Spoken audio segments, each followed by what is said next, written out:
Hello बच्चों, कैसे हैं आप सभी। मैं आशा करता हूं कि आप लोग ठीक होंगे। तो आप लोग को पता है कि झारखंड सरकार द्वारा मॉडल सेट जारी कर दिया गया है। पर आप लोग का सोचने वाली बात यह है कि physics, chemistry, math, biology, English का मॉडल सेट जारी किया गया है, पर आप लोग का कंप्यूटर साइंस का मॉडल सेट जारी नहीं किया गया है। हर साल इसी तरह जैक आप लोग का मॉडल सेट जारी नहीं करता है। इसके कारण बहुत बच्चे कंप्यूटर साइंस में फेल हो जाते हैं। तो इसी समस्या को देखते हुए मैं आप लोग के लिए अपना खुद का एक मॉडल सेट बना करके वीडियो के माध्यम से आप लोगों तक पहुंचाऊंगा। मैं चाहता हूं कि अब से कोई भी बच्चे कंप्यूटर में फेल ना हो। और मैं और मेरे से यह वादा है कि मैं जितना क्वेश्चन आप लोग को करवाऊंगा उससे एक भी क्वेश्चन बाहर का नहीं पूछेगा। ये मेरा वादा है। पर आप लोग को जितना मैं क्वेश्चन करवाऊंगा उतना पूरा आप लोग को करते जाना है, तब ऐसा संभव है। आप लोग का कंप्यूटर में सब सब्जेक्ट से ज़्यादा आप लोग का नंबर रहेगा, ये मेरा वादा है। अब आप लोग को लेकर चलते हैं आप लोग का क्वेश्चन में।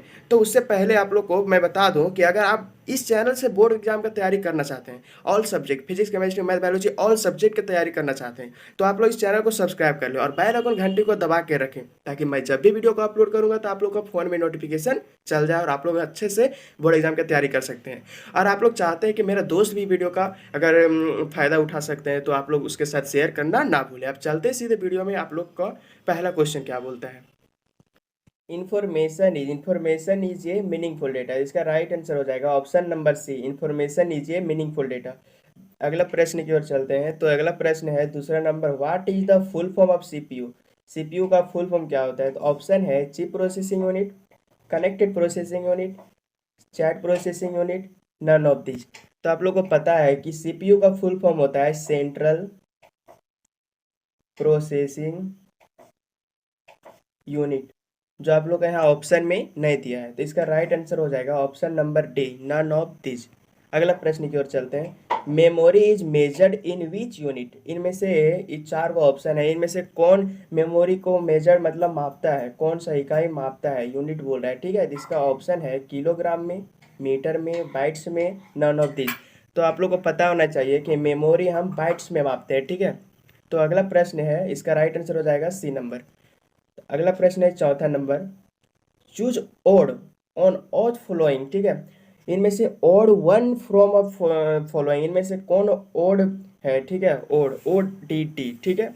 इसका राइट आंसर हो जाएगा C number, I Q zero, जिसमें कंप्यूटर में I I Q zero less होता है, जीरो होता है, ठीक है। इसमें सोचने की क्षमता नहीं रहता। जैसे हम लोग में सोचने में क्षमता रहता है सोचने के लिए, वैसे आप लोग को कंप्यूटर में सोचने का क्षमता नहीं रहता है, इसलिए इसको ओ डी टी कहते हैं, ओ, ठीक है।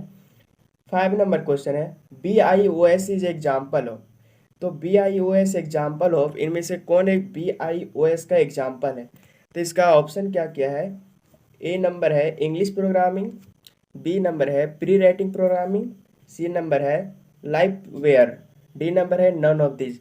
तो आप लोग को पता है कि B I O S example और इनमें से कोई नहीं है, क्योंकि इंग्लिश प्रोग्रामिंग तो होता नहीं है, ये प्री रेटिंग प्रोग्रामिंग ये भी नहीं होता है, लाइववेयर ये भी नहीं होता है। इसका राइट आंसर हो जाएगा option number D, B I O S example of none of this, यहाँ पे हो जाएगा, ठीक है। अगला प्रश्न की ओर चलते हैं। 6 नंबर क्या बोल रहा है। 6 नंबर क्या बोल रहा है, द एवेल्युएट, ठीक है, of computer start with the first computing machine is called. तो आप लोग को फर्स्ट में कंप्यूटर स्टार्ट हुआ था, किसके द्वारा हुआ था। तो इसका ऑप्शन है abacus, mark one, macro processor, none of this. इसका राइट आंसर हो जाएगा ऑप्शन नंबर ए, एबेकस के द्वारा, ठीक है। तो अगला प्रश्न 7 नंबर क्या बोल रहा है, the third generation computer used, यहाँ पे डैश दे दिया है, फॉर इंटरनल ऑपरेशन, ठीक है। तो थर्ड जनरेशन कंप्यूटर को किस चीज़ को यूज किया गया था। तो आप लोग का यहाँ पे ऑप्शन है वैक्यूम ट्यूब, ट्रांजिस्टर, या इंटीग्रेटेड सर्किट, या नन ऑफ दिस। तो आप लोग को पता है कि वैक्यूम ट्यूब आप लोग को फर्स्ट जनरेशन में यूज किया गया था, ट्रांजिस्टर सेकेंड जनरेशन में, और थर्ड जनरेशन में इंटीग्रेटेड सर्किट। तो राइट आंसर हो जाएगा option number C, integrated circuit, ठीक है। थर्ड जनरेशन कंप्यूटर में यूज में आया था, ठीक है। तो 8 नंबर क्वेश्चन है, एनालॉग कंप्यूटर। इसको पेंसिल किधर का भाई, हाँ। Analogue computer take input in the from, ठीक है। इनमें से कौन मतलब इन एनालॉग कंप्यूटर के अंतर्गत आता है। तो आप लोग का ऑप्शन है डिजिट वन, जीरो और वन, ये डिजिटल कंप्यूटर के अंतर्गत आता है। और बी नंबर है वोल्ट, एम्पियर, सेल्सियस, एटीजी, हाँ, ये आप लोग का एनालॉग कंप्यूटर के अंतर्गत में आता है, ठीक है। द राइट आंसर हो जाएगा ऑप्शन नंबर बी। अगला प्रश्न है, आप लोग को यहाँ पे एक नाम दे दिया है, जो आप लोग को यहाँ पूछा है कौन सा कंप्यूटर कौन सा कंप्यूटर के अंतर्गत ये नाम आता है, तो किस में आता है। ठीक है, आप लोग का जैसे कि फ़ोन आप लोग खरीदते हैं, तो अगर रियलमी लेते हैं, Realme 8 Realme 9 इस तरह होता है, उसी तरह आप लोग यहाँ कंप्यूटर लेते हैं, तो पहला कंप्यूटर में जब आया था उसी तरह का ये नाम है। ठीक है, तो किस कंप्यूटर के अंतर्गत आता है ये आप लोग का पूछा है। तो आप लोग का ऑप्शन है मैक्रो कंप्यूटर, बी नंबर है मिनी कंप्यूटर, सी नंबर है main frame computer, D number है सुपर कंप्यूटर। तो आप लोग को अगर थोड़ा भी याद हो तो आप लोग का option number B mini computer के अंतर्गत ये आता है। ठीक है, आप लोग को सीधे क्वेश्चन छप भी सकता है, तो आप लोग अच्छे से याद रख लीजिएगा। ठीक है, तो अगला 10 नंबर क्वेश्चन की ओर चलते हैं। 10 नंबर क्वेश्चन क्या बोल रहा है, which of the following is note system of software. यहाँ नोट बोल दिया। ठीक है, नोट सिस्टम ऑफ सॉफ्टवेयर, कौन सिस्टम सॉफ्टवेयर इनमें से कौन नहीं है। ठीक है, तो ए नंबर है ऑपरेटिंग सिस्टम, ये है लैंग्वेज प्रोसेसिंग, ए भी है, तो इसका राइट आंसर हो जाएगा option number C word processing. कोई भी सॉफ्टवेयर नहीं है। ठीक है, सिस्टम सॉफ्टवेयर के अंतर्गत नहीं आता है वर्ड प्रोसेसिंग। तो अगला प्रश्न है, Windows Vista is dice operating system. Window Vista किसको बोलते हैं आप लोग, तो इसका राइट आंसर हो जाएगा option number B multi user, जो आप लोग यूज कर सकते हैं, बहुत लोग यूज कर सकते हैं इसको। ठीक है, इसलिए विंडो विस्टा इज ये मल्टी यूजर के अंतर्गत आता है। तो 12 नंबर है, DBMS स्टैंड फॉर। आप लोग का यहाँ पे सीधे फुल फॉर्म ही पूछ लिया है, तो इसका क्या बोलते हैं, ऑप्शन है डेटाबेस मीनिंगफुल। हाँ, यही आप लोग का ऑप्शन नंबर सही है, ए नंबर। ठीक है, डेटाबेस मैनेजमेंट सिस्टम। ठीक है, थोड़ा वीडियो बनाने में रात हो रहा है, इसीलिए हमको अच्छे से दिख नहीं रहा है।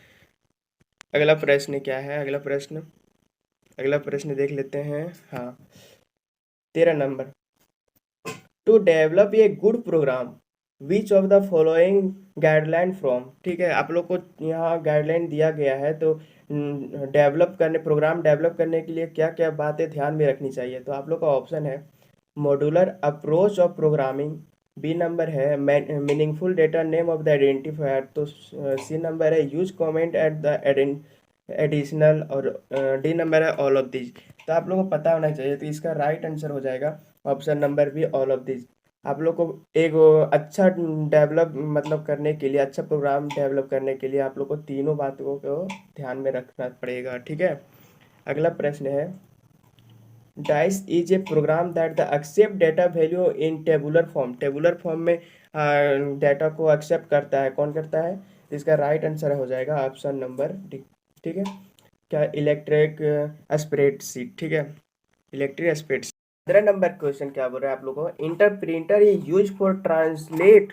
कौन सा लैंग्वेज इंटरप्रिंटर आप लोग को ट्रांसलेट करता है। ठीक है, ट्रांसलेट मतलब बदलता कौन सा लैंग्वेज है इंटरप्रीटर। तो आप लोग को ऑप्शन है लो लेवल लैंग्वेज को, असेंबली लैंग्वेज को, या फिर हाई लेवल लैंग्वेज को, या नन ऑफ दिस। तो आप लोग को पता होना चाहिए कि high level language interpreter translate करता है, मतलब बदलता है। ठीक है, तो राइट आंसर हो जाएगा option number C high level language. अगला प्रश्न है, this factorial representation of step by step solution problem. जो स्टेप बाय स्टेप आप लोग को जो सॉल्यूशन करता है, स्टेप बाय स्टेप करता है, उसको हम क्या बोलते हैं। तो स्टेप बाय स्टेप क्या करता है, आप लोग को यहाँ पे C++ का क्वेश्चन है, तो स्टेप बाय स्टेप एल्गोरिथम करता है स्टेप बाय स्टेप। ठीक है, और जो डायग्राम बना के करेगा उसको फ्लो चार्ट कहते हैं।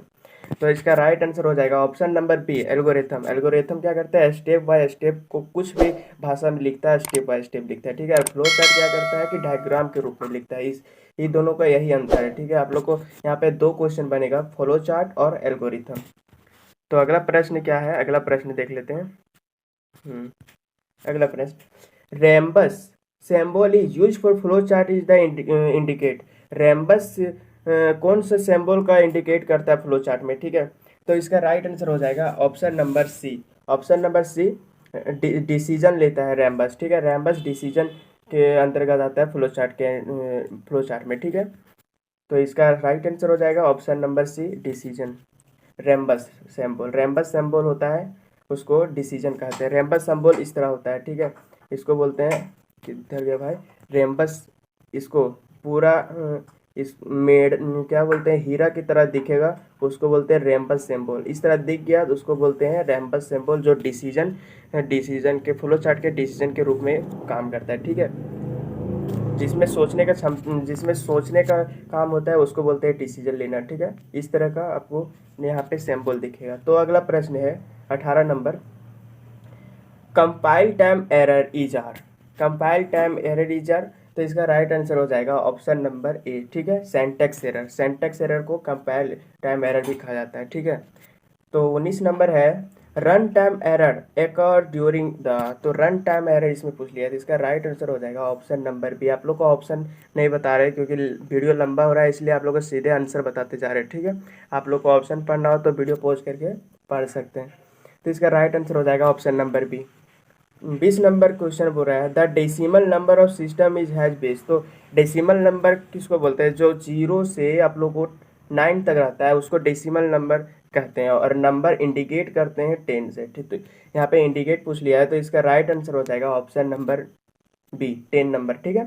और आप लोग को अगर पूछता ओक्टल तो 10 हो जाता, और आप लोग को बाइनरी पूछता तो सी नंबर हो जाता 2, ठीक है। तो अगला प्रश्न है क्या वो है 21 नंबर। 21 नंबर क्या बोल रहा है, 207 इन डेसिमल इज ऑक्टल। तो डेसिमल से ऑक्टल में बदलना है 207 को, तो मैं बदल चुका हूँ, तो इसका राइट आंसर हो जाएगा ऑप्शन नंबर बी, 317। इसका राइट आंसर हो जाएगा 317। तो इसका राइट आंसर, अगर आप लोग इसको बदलना चाहते हैं यहाँ पे, तो मैं बना नहीं सकता हूँ क्योंकि बहुत बड़ा बनता है। तो आप लोग यूट्यूब में सर्च कीजिए कि डेसिमल टू ऑक्टल में बदलने कैसे बदलें, ठीक है। आप लोग को पूरा वीडियो सोल्यूशन आ जाएगा, शायद मेरा भी वीडियो आ जाए, ठीक है। तो डेसिमल टू ऑक्टल कैसे बदले आप लोग सर्च करके आप लोग सीख लेना अगर नहीं जानते, ठीक है। इसका राइट आंसर हो जाएगा ऑप्शन नंबर बी। अगला प्रश्न देख लेते हैं।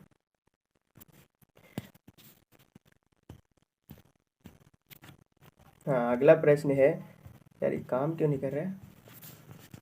हाँ, 714 है, 714 इज ऑक्टल इज खाली जगह इन डेसिमल। तो ऑक्टल से डेसिमल में बदलना है, ठीक है। वहाँ पे क्या पूछा था, डेसिमल से ऑक्टल में बदलने का, यहाँ पे पूछ लिया ऑक्टल टू डेसिमल। तो इसका राइट आंसर हो जाएगा, मैं बदल चुका है, इसका राइट आंसर हो जाएगा ऑप्शन नंबर ए। अगर आप लोग बदलना है तो आप लोग अपना कॉपी कलम लेकर जरूर इसको ट्राई कीजिएगा, ठीक है। आपका ऑप्शन नंबर ए आप लोग को आना चाहिए आंसर, ठीक है। तो अगला प्रश्न है, C plus plus is an खालिज का लैंग्वेज। सी प्लस प्लस कौन सा लैंग्वेज को समझता है, हम लोग कौन सा लैंग्वेज लिखते हैं, ठीक है, सी प्लस प्लस के अंदर, ठीक है। तो समझता तो वो मशीन लेवल लैंग्वेज है, पर हम लोग लिखते हैं हाई लेवल लैंग्वेज में, ठीक है।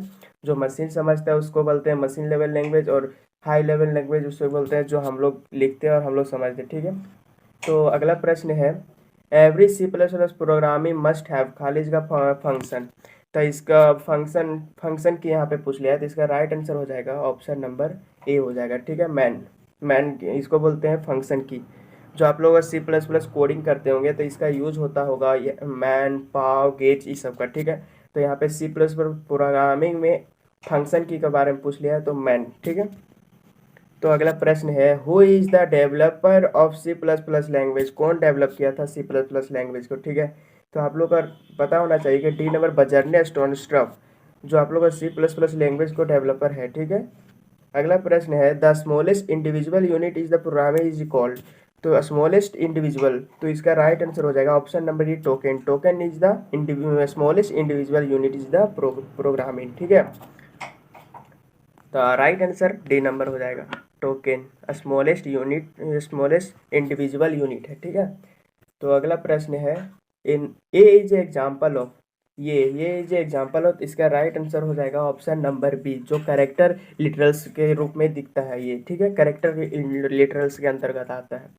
आप लोग को करेक्टर लिटरल्स एक पार्ट है जो आप लोग यहाँ तो पढ़ा नहीं सकते अभी, अगर आप लोग को चाहिए तो मैं वीडियो सॉल्यूशन के साथ पढ़ा दूंगा, आप लोग कमेंट में जरूर लिखिएगा। तो अगला प्रश्न है, in C plus plus programming जो है क्या बोल रहा है, टी इज यूज फॉर। तक टी आप लोग को किस लिए उपयोग किया जाता है, तो इसको हम किस लिए उपयोग करते हैं, इसका राइट आंसर हो जाएगा ऑप्शन नंबर बी, जो हॉरिजेंटल टैब के रूप में यूज करते हैं टी को, ठीक है। हॉरिजेंटल टैब बी नंबर इसका राइट आंसर। अगला प्रश्न की ओर देख लेते हैं। अगला प्रश्न क्या है, data item that never change their value during programming runner. तो इसका ऑप्शन है कीवर्ड, आइडेंटिफायर, लिटरल्स और नन ऑफ दिस। इसका राइट आंसर हो जाएगा ऑप्शन नंबर सी, लिटरल्स, ठीक है। Data item never charge their the value during programming run, ठीक है, लिटरल्स। 30 नंबर क्वेश्चन बोल रहा है, आइडेंटिफाई द करेक्ट स्टेटमेंट। तो इसका अगर आप लोग का स्टेटमेंट पढ़ना है तो पढ़ लीजिए। इसका राइट आंसर हो जाएगा ऑप्शन नंबर बी, आप लोग को सही उत्तर हो जाएगा। जो कीवर्ड और द रिजर्व वर्ड, इसका राइट आंसर हो जाएगा। स्टेटमेंट यहाँ दे दिया है तो इसका सही उत्तर हो जाएगा कीवर्ड इज ये रिजर्व वर्ड, जो आप लोग बदल नहीं सकते, रिजर्व वर्ड है जो आप लोग को पहले से दिया गया है प्रोग्रामिंग में, ठीक है, कीवर्ड। तो अगला प्रश्न है a set of logical operator. Logical operator किसको बोलते हैं, कौन सा सेट में आता है लॉजिकल, तो आप लोग को सी नंबर में दिख रहा है, तो इसका राइट आंसर हो जाएगा सी, ठीक है। अगला प्रश्न है increment and decrement operator representatively are. तो इंक्रीमेंट और डिक्रीमेंट होता क्या है, तो इंक्रीमेंट मतलब होता है कि प्लस प्लस, तो ठीक है, डिक्रीमेंट मतलब होता है माइनस माइनस। तो इसका राइट आंसर हो जाएगा, कहाँ पे दिख रहा है, A number, plus plus and minus minus. सिर्फ याद रखना इंक्रीमेंट किसको बोलते हैं, डिक्रीमेंट किसको बोलते हैं, increment plus plus, decrement minus minus, ठीक है, ये आप लोग को क्वेश्चन रहेगा, ठीक है, छप चुका है, समझ लीजिए। तो अगला प्रश्न है multiple use for input output operator is single statement is called. इसका राइट आंसर हो जाएगा ऑप्शन नंबर सी नंबर, जो केस कोडिंग, केस कोडिंग आप लोग का राइट आंसर हो जाएगा। तो अगला प्रश्न की ओर चलते हैं।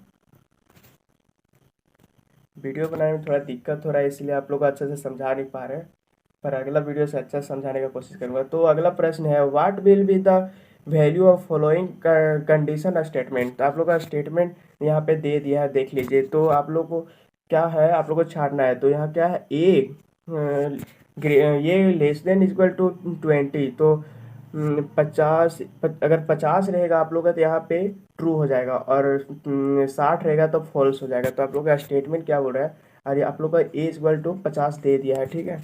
तो अगर हम रखते हैं ये के जगह में 50, तो ये बिल्कुल गलत दिख रहा है कि 50 नहीं है बड़ा 20 से, ठीक है, 20 है बड़ा 50 से। तो इसका क्या है कि आप लोग को इधर दिख लिया है, ठीक है, यहाँ पे 50 लिख दीजिए और यहाँ पे 20। तो आप लोग बताइए कौन बड़ा है, आप लोग बोलिएगा कि 50 बड़ा है, तो आप लोग को ऐसा होना चाहिए मूड, ठीक है, ऐसा, इसको हटा लेने दीजिए, गलत है, हाँ, आप लोग को ऐसा होना चाहिए, तो अब ये ट्रू हो जाता है, ठीक है, पर आप लोग को उल्टा है। तो इसका राइट आंसर हो जाएगा ऑप्शन नंबर, आप लोग को इसका राइट हो जाएगा 60 हो जाएगा, मतलब ए हो जाएगा। ए आप लोग को यहाँ पे बोले थे कि अगर फॉल्स होगा तो 60 होगा और ट्रू होगा तो 50 होगा। तो इसका राइट आंसर हो जाएगा बी नंबर, 60 नंबर, ठीक है।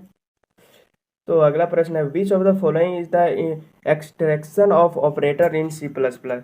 तो आप लोग को यहाँ पे एक इंस्ट्रक्शन दे दिया है, तो सी प्लस ऑपरेटर को किसको बोलते हैं, तो इसका राइट आंसर हो जाएगा डी नंबर, ठीक है, इसको बोलते हैं। तो अगला 36 है a nibble is a group of खालिज का बिट्स। एक निबल किसके बराबर होता है, तो ये 4 के बराबर होता है, ठीक है, 4 बिट्स के बराबर एक निबल होता है, ठीक है। तो इसका राइट आंसर बी। अगला प्रश्न है which of the following is the operator system of the software. तो आप लोग को software system software operating system में कौन आता है, तो इसका राइट आंसर हो जाएगा 37 का ऑप्शन बी, ठीक है, सी MS DOS और यूनिक्स आता है दोनों, ठीक है। तो अगला प्रश्न है, अगला प्रश्न देख लेते हैं, और लास्ट भी लगने सेकेंड लास्ट है। तो 38 नंबर बोल रहे हैं which of the following software is the design to control of the operating computer. तो इसका डिजाइन करने के लिए कौन ऑपरेटिंग सिस्टम को ऑपरेट करता है, तो इसका राइट आंसर हो जाएगा option number C, system software, ठीक है। सेकेंड लास्ट बोल रहा है the ASCII value of D. तो इसका राइट आंसर हो जाएगा, आप लोग को ये वैल्यू याद रखना होगा, ठीक है। इसका राइट आंसर हो जाएगा ऑप्शन नंबर सी। ये आप लोग को क्वेश्चन जरूर आएगा, ठीक है, मेरे द्वारा बताया गया क्वेश्चन है, ये जरूर आएगा, आप लोग को 100 में आप लोग को टिक मार के आ जाना, बिल्कुल सही, ठीक है। तो अगला प्रश्न है in C plus plus cin और सीआउट और प्लेटफॉर्म सिस्टम, ठीक है, platform system C plus plus cin और सी आउट बोल रहा है, ठीक है। सीन और सी आउट क्या है, आप लोग को सी प्लस प्लस में कोडिंग करते समय, तो सीन और सी आउट होता है आप लोग का एक ऑब्जेक्ट, ठीक है, ऑब्जेक्ट होता है सीन और सी आउट। तो आज तक इतना ही, आप लोग को अच्छा तो नहीं समझा पाया इसमें, पर देखते हैं अगला वीडियो में आप लोग को अच्छे से समझाने की कोशिश करूंगा। अगर वीडियो अच्छा लगा हो तो लाइक कर दीजिएगा, और आप लोग ऐसे ही वीडियो पाना चाहते हैं तो आप लोग चैनल को सब्सक्राइब करके और बेल आइकन घंटी को दबा दीजिएगा। और अगर चाहते हैं आप लोग मेरा दोस्त भी ये वीडियो पढ़े तो आप लोग शेयर करना नहीं भूलिएगा। मिलते हैं अगले वीडियो में।